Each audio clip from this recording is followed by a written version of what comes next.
Abre aí a sua Bíblia comigo no livro de Gênesis, capítulo 32. Gênesis 32, verso 22. Livro de Gênesis, capítulo 32, verso 22.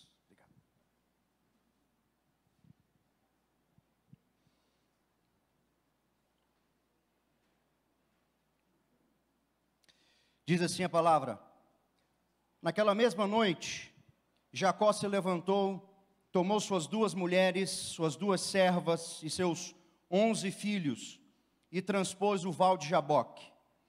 Reuniu todos e fez com que passassem o ribeiro. Também fez passar tudo o que lhe pertencia. Jacó ficou sozinho, e um homem lutava com ele até o romper do dia. Vendo este que não podia com Jacó, tocou-lhe na articulação da coxa, de modo que a junta da coxa de Jacó se deslocou na luta com o homem. Então o homem disse: deixa-me ir, pois já rompeu o dia.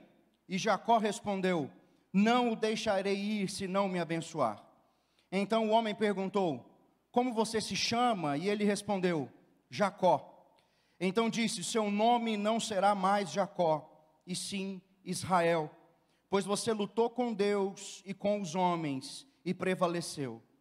Jacó disse: por favor, diga-me como você se chama. E ele respondeu: por que você pergunta pelo meu nome? E o abençoou ali. Verso 30. Jacó deu àquele lugar o nome de Peniel, pois disse: vi a Deus face a face, e a minha vida foi salva. Nasceu-lhe o sol quando ele atravessava Peniel, e mancava por causa da coxa. Por isso, os filhos de Israel não comem até o dia de hoje o nervo do quadril na articulação da coxa, porque o homem tocou a articulação da coxa de Jacó no nervo do quadril. Amém? Senhor Jesus, nós agradecemos o Senhor pela sua palavra. E o nosso desejo, Deus, é que o seu Espírito Santo testifique sobre nós e ministre e fale, Deus, aos nossos corações. Que a sua palavra, Deus, venha sobre nós e que os nossos ouvidos estejam atentos e os nossos corações estejam preparados para aquilo que o Senhor deseja falar conosco, Deus, hoje. Que a sua palavra, Deus, encontre em nós espaço, encontre em nós lugar. Que a sua palavra, Senhor Jesus, que é viva, poderosa e eficaz, que ela venha, Deus, trabalhar em nós hoje. Que no início, Deus, desse ano, que nessa nossa primeira reunião desse ano, Deus, que essa palavra possa frutificar em nós e que ela possa ser uma semente que vá germinar, Deus, nos nossos corações ao longo desse ano. Que o Senhor nos abençoe, que a sua mão poderosa esteja sobre nós, em nome de Jesus. Amém. Amém, irmãos? É interessante a gente fazer um pano de fundo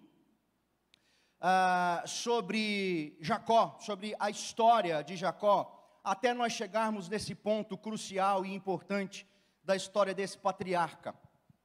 A história dele começa em Gênesis capítulo 25, se você for voltar, nós estamos no capítulo 32, mas se você for até o capítulo 25, você vai ver ali o momento do nascimento de Jacó, Jacó e Esaú, seu irmão gêmeo.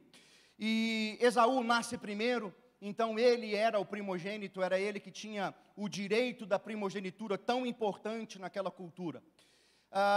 Nós vemos ainda no capítulo 25, que de forma bem astuta, Jacó compra de Esaú o direito da primogenitura. A história vai seguindo, é uma história muito famosa e de forma muito engenhosa ali, Jacó engana o seu pai Isaac, se passando por Esaú para receber no lugar de Esaú a bênção. O interessante é que depois, mesmo depois de saber que mesmo depois que Isaac soube que lançou a palavra não sobre Esaú, mas sobre Jacó, ele não retorna, ele não volta atrás. Isso com respeito às palavras que foram lançadas. E é uma coisa que a gente sempre escuta: cuidado com as palavras que você está lançando, cuidado com aquilo que você está falando. E é interessante que quando Esaú vem para Isaac e fala, mas não sobrou nenhuma bênção, Isaac até dá uma bênção sobre Esaú, mas há algo muito diferente daquilo que foi dito a Jacó, porque a palavra já havia sido lançada, ela já havia sido dita. Nesse momento você vai ler que Esaú ali, parafraseando o texto, ele vai dizer, olha, meu pai está para morrer, assim que passar o luto pelo meu pai, eu vou matar Jacó. E o texto vai dizer que Esaú odiou a Jacó. É nesse momento que a gente vê uma virada de chave na vida do patriarca. Ele sai da terra aonde Isaac estava, do lugar aonde Deus os havia colocado, desde o tempo de Abraão, e agora ele vai para Padã Arã, um outro lugar, uma outra terra. A caminho dessa outra terra, a caminho de Padã Arã, no capítulo 28, você vai ler que, nós vamos ler que Jacó está descansando e ele tem uma visão em um sonho, ele vê uma escada, essa escada vai do chão até o céu, por ela os anjos sobem e descem, e no topo da escada está o Senhor, e o Senhor fala com Jacó, e o que o Senhor fala para ele é a respeito da terra, é a respeito da promessa, e a respeito da proteção que ele teria. Eu vou protegê-lo, eu vou guardá-lo, porque eu tenho uma promessa, eu tenho uma terra. E Jacó continua a peregrinar até Padã Arã, onde agora ele vai conviver com Labão, um parente próximo. E nesse período que Jacó convive com Labão, é um período complicado para ele, porque ele precisa ser uma pessoa muito resiliente, porque o convívio entre Labão e Jacó não foi fácil. Nesse período, Jacó bebe um pouco do próprio veneno, porque ele também foi passado para trás por Labão. Você vai se lembrar que ele gostaria, e ele amava Rebeca, mas enganando Jacó, ele se casa primeiro com Lia. Labão faz ele se casar primeiro com Lia, depois então que ele se casa com Rebeca, e Jacó fica ali, e todo esse período com Labão complicado, durou 20 anos da vida de Jacó. É verdade que nesse período ele se enriqueceu, o homem conseguiu ter animais, servos, posses, os seus filhos, ele tinha 4 mulheres, além de Lia e a sua irmã, que é a mulher que ele amava, cada uma delas deu a ele as suas 2 servas, ele tinha 4 mulheres, essas 4 mulheres ainda nesse contexto deram a ele 11 filhos, Benjamim, que é o 12º filho, ainda não tinha nascido, dentro desse contexto que nós lemos. E a história vai se desenvolvendo, e há um período que Jacó decide fugir de Labão, decide ir embora. E ele faz isso na calada da noite, ele vai embora, e o que nós vemos é que Labão vai atrás dele, como se dissesse, olha, você não pode fazer isso. E como o convívio entre eles foi muito difícil, há um momento de tensão, então, na história, mas um momento de tensão que é resolvido. Então, a história entre Jacó e Labão finalmente é resolvida. Os dois finalmente põem uma pedra nesse convívio, e por um lado Jacó finalmente está livre de Labão. Agora um homem que tem sua família, que tem suas mulheres, que tem os seus filhos, que tem animais, que tem posses, um homem muito agora crescendo, e um homem que já era poderoso. Então agora ele ouve a palavra do Senhor mais uma vez dizendo, volta para a sua terra, vai para o lugar de onde você saiu. E se por um lado, graças a Deus, ele tinha resolvido a história com Labão, agora voltando para sua terra, ele ia ter que enfrentar a fúria de Esaú. Era em direção a isso que ele estava indo. E eu quero que você imagine, 20 anos depois, se tem uma coisa que serve de adubo para os rancores, se chama tempo. A gente tem uma mania de dizer que o tempo cura as coisas e tal, mas quando se trata de rancores, de mágoas, o tempo aduba as mágoas, as fazem crescer e se enraizarem. Então, provavelmente, 20 anos depois, Esaú ainda guardava, ainda se lembrava daquelas palavras: eu vou matar Jacó. E é em direção a isso que Jacó está indo.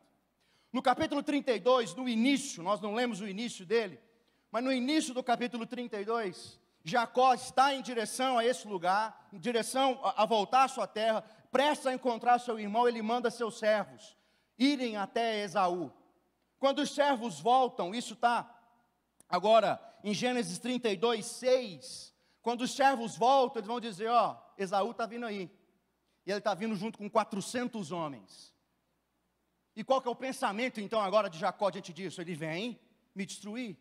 Só que a questão é que Jacó não tem um exército, ele tem mulheres, crianças, os filhos ainda eram, a maioria deles pequenos, ele tem animais, ele não tem um exército, então 400 homens, é gente mais que suficiente para dizimar Jacó, para dizimar a família dele, para destruir toda a família dele, para limpar o nome de Jacó da história. E Esaú vem com 400 homens, e Jacó sente medo, aflição, angústia nesse momento. Então agora, no capítulo 32, Jacó começa a fazer uma oração.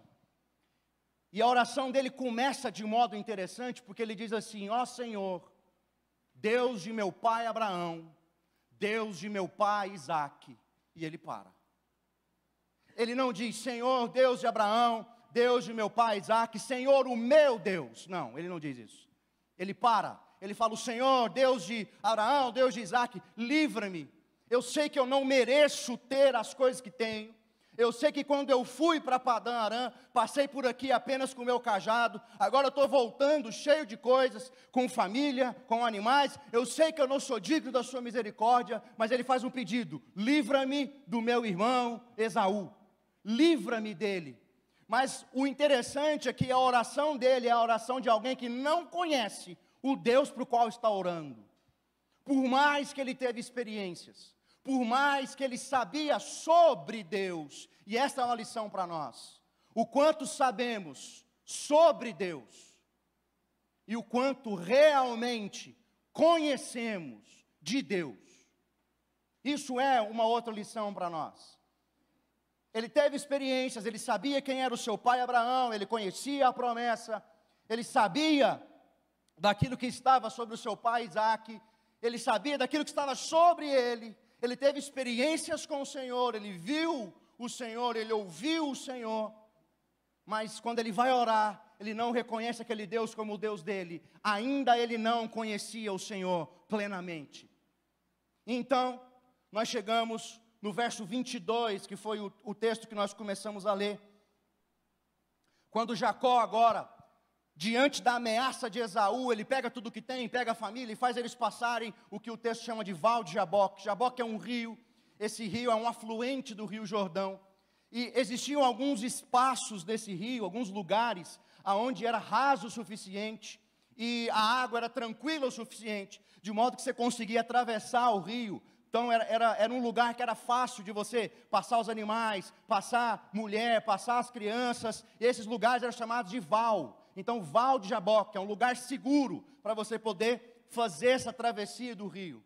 Então, no Val de Jaboque, ele passa tudo o que ele tem e ele fica sozinho. E aí nós chegamos diante de um dos textos mais misteriosos da Escritura, que do nada, um homem começa a dar umas porradas em Jacó. Do nada. A gente está lendo o texto, fala que Jacó ficou sozinho, e um homem colocou-se a lutar com ele. E você fala, uai, então o que você vai começar a pensar? O que Jacó podia ter pensado? Esaú mandou um guerreiro.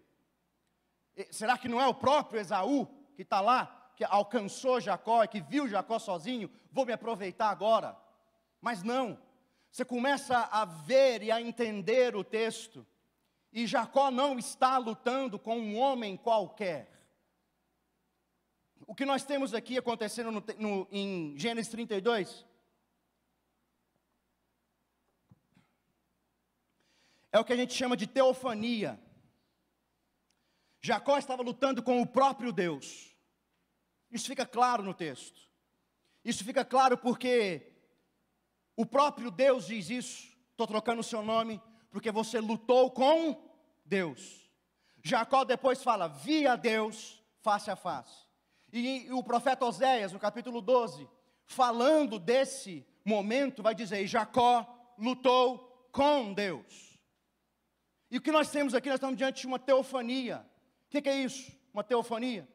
É uma manifestação limitada da pessoa de Deus. É uma encarnação. Deus aparece em forma humana, de forma limitada, para fazer algo.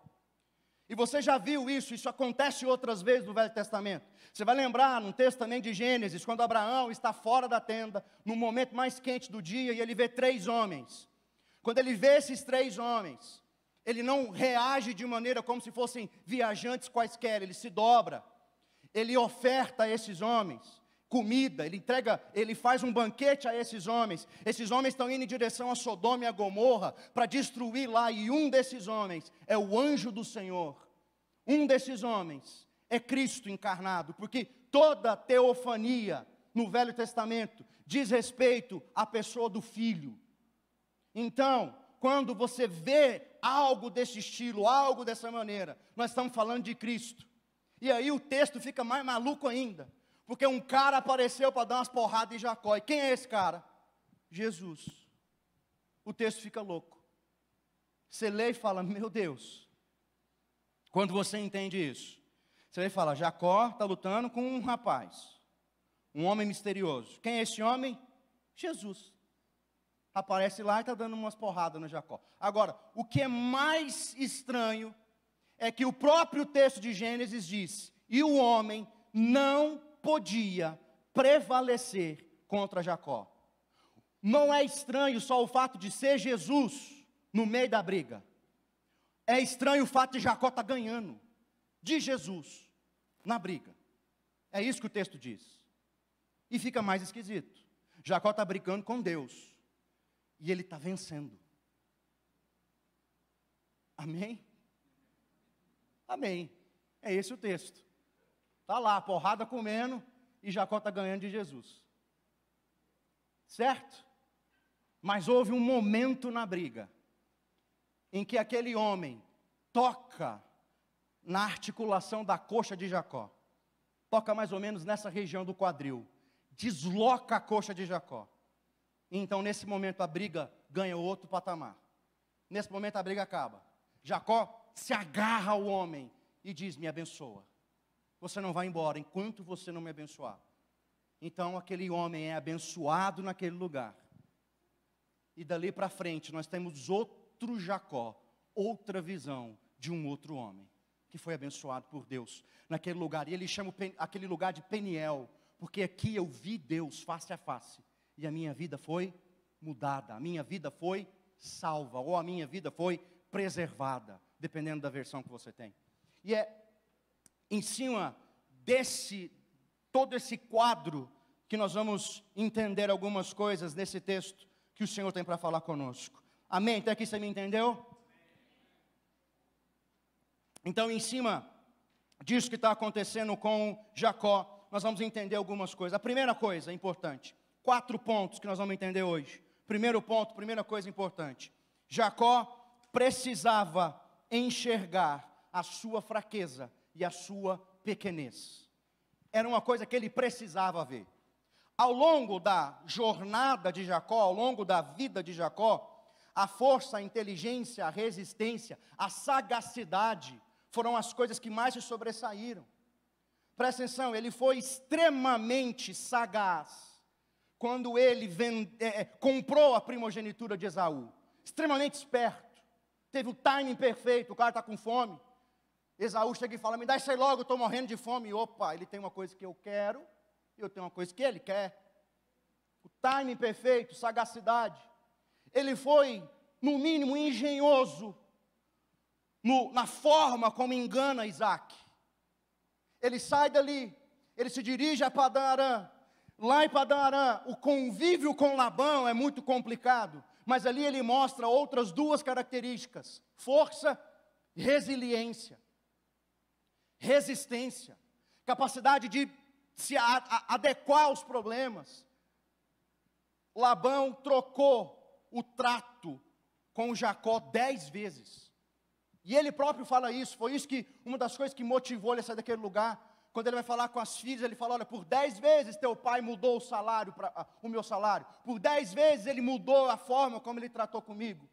Então ali a gente tem outra face de Jacó.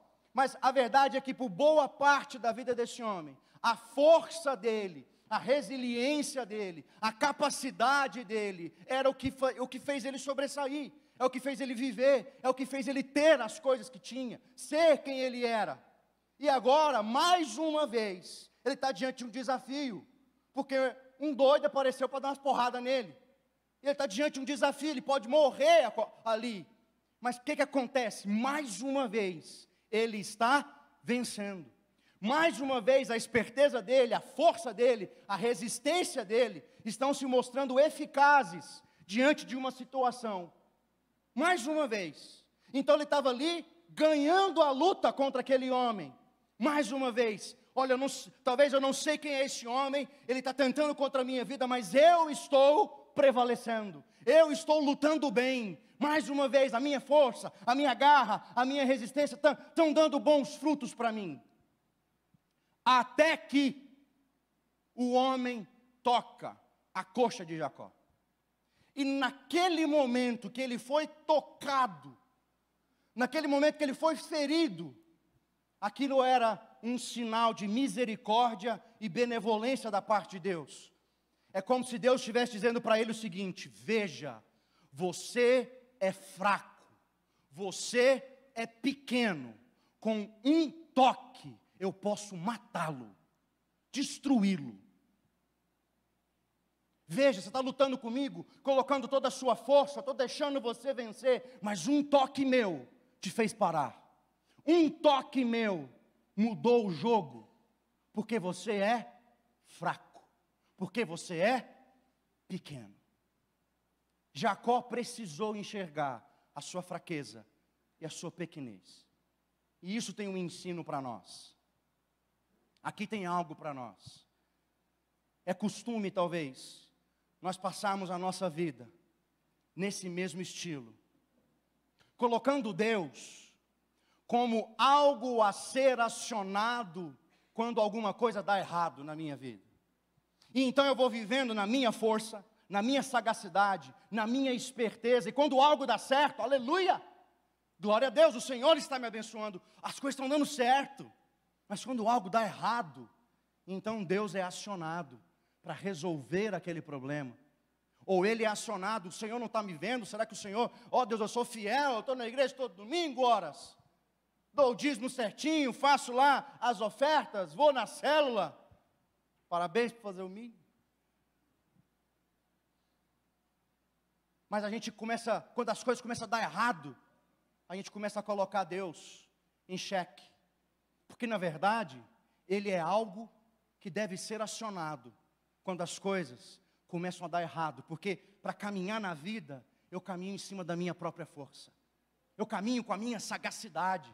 Eu vou caminhando e olha, veja, você é bom. Acredite em você. Vai, você vai conseguir. Sonha, planeje. Senão você não vai alcançar. Faça as coisas. Você tem poder, você consegue. O que você deseja? Qual que é o seu maior sonho? Corre atrás, você vai fazer, você, até que Deus toca na sua coxa e te mostra: você não é nada.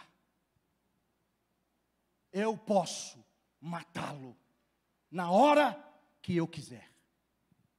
Basta estralar os dedos e você se prostra doente e morre, porque você não é nada. Essa é a mensagem. Nós somos pequenos. Quem somos nós para nos apresentarmos diante do Senhor e dizer a Ele o que queremos, como queremos, quando queremos, por que queremos? Ele é Deus. Amém?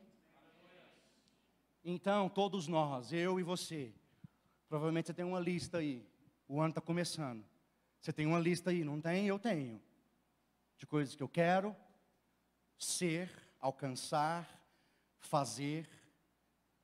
Só que os nossos corações precisam se apresentar diante de Deus, em profundo temor. Colocar isso diante dEle e dizer: ó Senhor, eu não sou nada.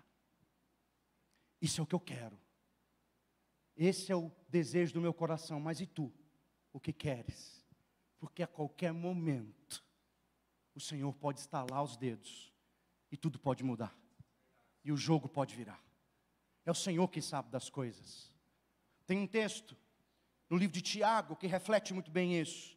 Tiago capítulo 4, a partir do verso 13.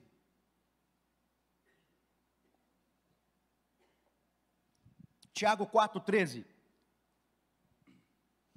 Vai dizer o seguinte: escutem agora vocês que dizem: hoje ou amanhã iremos para a cidade tal, e lá passaremos um ano, e faremos negócios, e teremos lucros. Vocês não sabem o que acontecerá amanhã. O que é a vida de vocês? Vocês não passam de neblina que aparece por um instante e logo se dissipa. Em vez disso, deveriam dizer: se Deus quiser, nós não só viveremos, como também faremos isso ou aquilo. Perceba, há no homem esse ímpeto: eu vou fazer, eu vou conquistar, e essa geração é muito colocada a estar nesse lugar, é muito colocada a se autoexaltar. Você pode, basta você querer, basta você se esforçar. E eu não estou dizendo que você não tem que querer as coisas, que você não tem que se esforçar pelas coisas. O que eu estou dizendo é para colocar as coisas no lugar.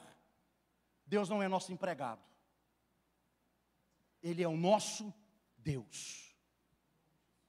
A qualquer momento Ele fere a minha coxa e muda os planos, e agora eu vou ter que caminhar manco. Então, antes de tudo e diante de tudo, o Senhor em primeiro lugar. Sabe o que significa a palavra coxa no original escrito ali? Um dos significados da palavra coxa, ali usado no original, no verso 25, vendo que não podia com Jacó, tocou-lhe na articulação da coxa. Essa palavra. Provavelmente Jacó foi tocado na altura do nervo ciático. Foi isso que aconteceu. Provavelmente ele perdeu quase que totalmente o movimento da perna, de uma das pernas. Isso que estava acontecendo. Agora, essa palavra coxa, no original, quando você vai dar uma olhada, um dos significados dela é base, fundamento.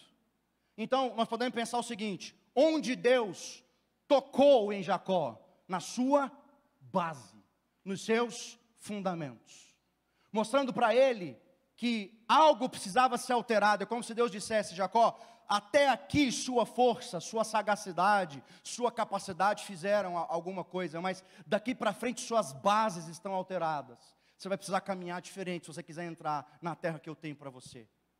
Era isso que Deus estava dizendo, mexendo nas bases, nas estruturas de Jacó. E é isso que Deus precisa fazer comigo e com você. Então, em primeiro lugar, nós precisamos entender nossa pequenez, nossa fraqueza, nossa incapacidade diante da vida. Ninguém nesse salão pode garantir que acorda amanhã. Ninguém. Porque nós somos pequenos. Porque nós somos fracos. Nós não temos certeza das coisas. Pela misericórdia de Deus, em nome de Jesus, todo mundo aqui vai acordar amanhã. Amém? Amém. Aleluia. Se você não falou amém, é a hora de você falar um amém. Assim. Amém, Jesus. Glória a Deus. Mas nós levantamos, nós deitamos e levantamos e acordamos pela misericórdia e benevolência de Deus sobre nós. Amém? Em segundo lugar, eu quero destacar com você o verso 26 do capítulo 32. Então o homem disse: deixa-me ir, porque já rompeu o dia. E Jacó respondeu: não te deixarei ir, se você não me abençoar. E eu quero tratar disso, justamente disso. Abençoa-me. O que é ser abençoado? O que é receber e ter uma bênção? Porque o que passava na cabeça de Jacó nesse momento aqui, quando ele pede para aquele homem, e é óbvio que a essa altura ele já viu que aquele não era um homem qualquer, mas quando ele pede uma bênção para esse homem, certamente, ou muito provavelmente, Jacó não tinha em mente naquele momento ganhos financeiros. Me abençoa, me faz prosperar. Ele já era um homem rico, as riquezas dele estavam seguras, atravessaram o rio, estava tudo em tese certo, ele já era um homem rico, ele já tinha muitas posses. Então provavelmente o desejo de Jacó em pedir uma bênção não era nada que fosse prosperidade, mas certamente A necessidade de Jacó naquele momento é o que ele havia orado no dia anterior. Qual foi o pedido dele? Livra-me do meu irmão, da fúria do meu irmão. Eu quero ser abençoado, já tenho riquezas, o Senhor me prometeu que eu entraria nessa terra e seria aqui próspero. Eu não preciso de dinheiro, eu preciso me livrar de Esaú. É isso o que eu preciso que seja feito para mim agora. E é aqui que tem outro ensino, outro aprendizado para nós. Porque não tem nada de errado, me entenda agora, nenhum equívoco, nenhum erro, se nós pensarmos em bênção, do ponto de vista de receber algo para nós. Então, se eu falar assim, você vai ser abençoado, e você vai pensar então em saúde, em prosperidade para sua casa, em prosperidade para sua empresa, em algo para você. Não tem nada de errado isso. Pelo contrário, eu espero que o Senhor te abençoe, que haja prosperidade, agora também é hora de amém, prosperidade na sua casa, prosperidade sobre teus filhos, amém, aleluia. Só que isso não é a totalidade do conceito de bênção, porque nós pensamos que bênção é aquilo que é feito para mim ou por mim. E Jacó pede, me abençoa, eu estou precisando de um negócio aí, estou precisando me livrar de Esaú. E o que Deus poderia ter feito? Beleza, Jacó, o negócio é o seguinte, Esaú está vindo com 400, eu vou colocar 2 anjos, com espada flamejante de fogo, eles vão cortar a cabeça dos 400, podia ter uma história mirabolante dessa, o Senhor tem poder para isso. Mas o Senhor, ao abençoar Jacó, não toca em nada daquilo que ele precisa, ele fala assim, como é que é seu nome? E muda o nome do homem. A bênção não é necessariamente algo que Jacó queria para ele, e é aqui que está o segredo, a totalidade do conceito de bênção. Bênçãos não são coisas que o Senhor pode fazer apenas para nós, ou por nós, mas é algo que o Senhor deseja fazer em nós, no homem interior. Quando eu digo em mim, a bênção não é algo que o Senhor quer fazer só para mim, mas em mim. Era em Jacó a conversa, era dentro de Jacó o problema. E você vê Jesus trabalhando dessa maneira. Em Lucas, no capítulo 5, Jesus está em Cafarnaum, pregando numa casa, provavelmente a casa dele próprio. Ele tinha uma casa, ele habitou em Cafarnaum. E ele está ali ministrando e pregando, a casa está cheia. É um texto muito famoso, você vai se lembrar. Uns caras sabem que Jesus está lá dentro, tem um rapaz paralítico e eles querem que Jesus ore por ele. O que é que eles fazem? Sobe na casa, abre um buraco no teto, desce o rapaz na frente de Jesus. Agora pronto, está lá o paralítico na frente de Jesus. E o que é que um paralítico precisa? Qual é a bênção para um paralítico? Qual? Andar. Todo mundo agora, está lá o paralítico, todo mundo pensa, acho que o próprio paralítico, agora que eu vou andar. Daí Jesus solta, Lucas 5:20. Vê se eu não falei besteira. Lucas 5:20. Ele solta uma frase que eu acho que até o próprio paralítico ficou meio assim. Ele olha, todo mundo pensa, agora ele vai fazer esse homem andar. Ele fala, meu filho, que os teus pecados sejam perdoados. Mas e andar? Tem outra parte. Aí os fariseus começam a pensar assim, esse homem está doido. Esse homem está doido porque ele está perdoando pecados. Eles só pensam, eles não verbalizam. Daí Jesus, conhecendo o pensamento deles, fala assim, vem cá, o que é mais fácil? É mais fácil dizer para esse homem, perdoar são seus pecados ou levanta e anda? Para que vocês saibam que o Filho do Homem tem autoridade para perdoar pecados, então eu vos digo, levanta e anda. E aí o cara levanta e anda. O nosso problema é que a gente lê esse texto e acha que o milagre acontece quando Jesus fala, levanta e anda. Não, irmãos, aconteceu 2 milagres nesse texto. O primeiro é um milagre no homem. Os seus pecados estão perdoados. Aleluia, isso é milagre, isso é bênção. É uma bênção no homem. Porque melhor é ser paralítico, mas ter os pecados perdoados e ir para o céu, do que ser alguém que tem as pernas sãs, caminhando para o inferno. Então se Jesus apenas diz, levanta e anda, todo mundo se maravilha, ó que massa, esse cara é muito legal. os cegos veem, os surdos ouvem, os paralíticos, olha que cara massa, esse cara, muito bom estar perto dele, o paralítico levanta, sai daquela casa cheio de pecado por dentro, resolveu o quê? O nosso problema é que a gente lê o texto, e só no momento que Jesus diz, levanta e anda, a gente fala, uau, milagre. Não, o milagre aconteceu antes já, porque é a bênção no homem, e não necessariamente só para o homem. Consegue entender isso? Então, quando nós estamos diante do Senhor, e pedimos para Ele, abençoa-me, Senhor, não necessariamente o Senhor deseja entregar algo para nós. É óbvio que Ele deseja. Ele tinha uma nação para Jacó. Ele tinha um legado para Jacó.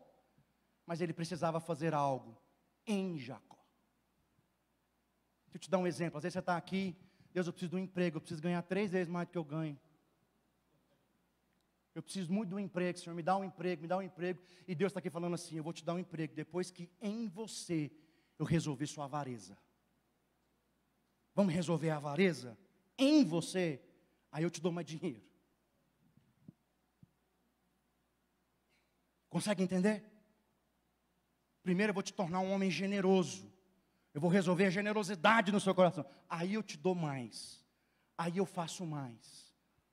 O nosso problema às vezes é que nós estamos com os olhos presos muito naquilo que nós precisamos para nós. E nós deixamos um pouco de lado aquilo que o Senhor precisa fazer em nós. E com os olhos presos no que é para mim, eu desprezo um pouco o em mim. E a gente precisa começar a pensar. Você tem coragem nessa noite de dizer, Senhor, abençoa-me, faça algo em mim. E a gente chega no nosso terceiro ponto. É quando o Senhor olha para aquele homem e fala, eu vou te abençoar, tá bom? Aí ele pergunta, como é que você chama? Qual o teu nome? E agora, Jacó precisa olhar nos olhos daquele homem e dizer, Jacó. Jacó significa suplantador, enganador. Ele precisa olhar nos olhos do Senhor e dizer, o meu nome é enganador. Eu sou bom, eu passo os outros para trás. Esse é o meu nome. É isso que eu carrego ao longo da minha vida. Mesmo tendo tido experiências com o Senhor, mesmo conhecendo coisas do Senhor, eu sou Jacó. E pela misericórdia de Deus, Ele olha e diz, então, você não se chamará mais Jacó enganador. Daqui para frente você vai ser Israel, porque Deus prevalece. Esse é o significado de Israel. Deus prevalece. Meu irmão, qual é o teu nome?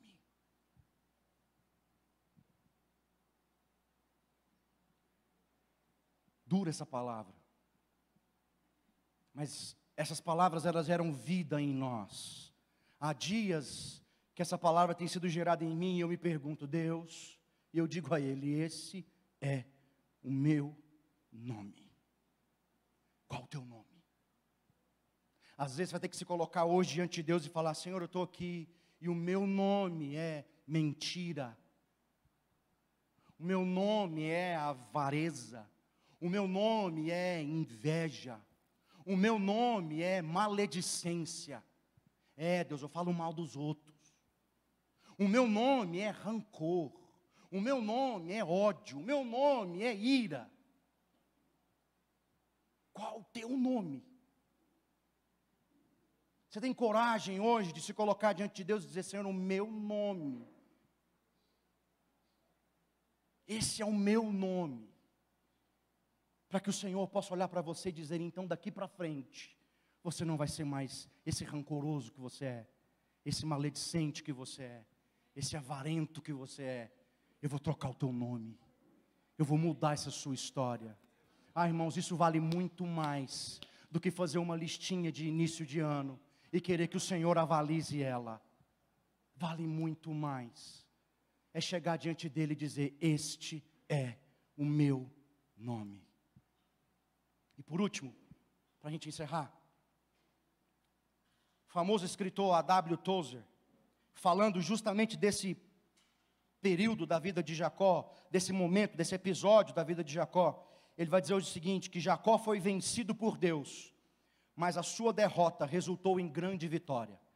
Ele fala que Jacó venceu por meio da derrota. A vitória de Jacó foi por meio da derrota dele próprio. Como assim? Foi sendo vencido por Deus, e é óbvio que Jacó aqui foi vencido por Deus. Os textos dizem, lutaste com Deus e com os homens, e prevaleceste. A palavra prevalecer, muitas vezes no original, significa lutar bem, guerrear bem, se mostrar valente, e também significa vencer. Mas a palavra de Jacó depois, quando ele fala, aqui é Peniel, eu vi Deus face a face, a minha vida foi salva, a minha vida foi preservada, eu poderia ter morrido, esse homem poderia ter me matado. Jacó foi derrotado, mas a derrota de Jacó não foi para a sua desgraça, mas ela resultou para ele em vida. E aí o escritor, o famoso escritor vai dizer, será que nós temos condição de chegar diante do Senhor e dizer, Senhor, vença-me, vença-me, eu preciso ser vencido pelo Senhor, porque enquanto eu não for vencido pelo Senhor, eu vou andar como Jacó, sem conhecê-lo na totalidade, apenas tendo experiências com o Senhor de vez em quando. Vença-me, Deus. Será que você tem essa coragem nessa noite, meu irmão?